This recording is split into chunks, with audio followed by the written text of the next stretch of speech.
தமிழ் சமூகமோ முஸ்லிம் சமூகமோ எதிர்காலத்தில் இலங்கையில் தன்மானத்தோடு தலை நிமிர்ந்து வாழ வேண்டுமானால் நாம் இணைந்து செயற்பட வேண்டும். அந்த இணைவு எமது தனித்துவ அடையாளங்களை அழித்து விடுவதாக இல்லாமல் மாறாக அவற்றை உறுதி செய்வதாக இருக்க வேண்டும் என முன்னாள் பாராளுமன்ற உறுப்பினரும் ஜனாதிபதி சட்டத்தரணியுமான எம்.ஏ. சுமந்திரன் தெரிவித்துள்ளார்.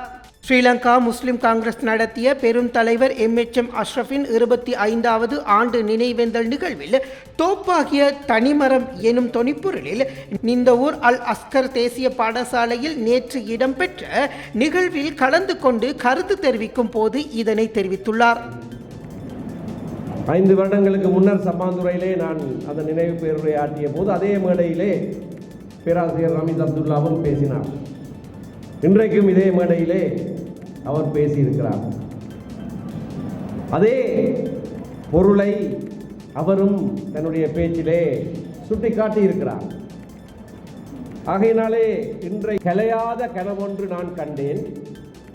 தமிழ் மொழியின் கொடியின் கீழ் நிழல் பெற்றார் உத்தமர்கள். தமிழ் மொழியின் கொடியின் கீழ் இனம் பெலவும் ஒன்றுபட்டு தமிழ் மொழியோ தமிழர்க்கே தரங்கட்டோர் கொக்கரித்தார். தரங்கட்டோர் பாம்பானார் தமிழ் மொழியை அழிப்பதற்கு. பாம்புகளோ தமிழ் மொழியை. அது விசேடமாக தமிழ் சமூகம் கவனத்திலே எடுக்க வேண்டிய ஒரு விடயம் என்று நான் நினைக்கிறேன். எதிர்காலத்திலே தமிழ் சமூகமோ முஸ்லிம் சமூகமோ இலங்கையிலே தன்மானத்தோடு தலை நிமிர்ந்து வாழ வேண்டுமானால்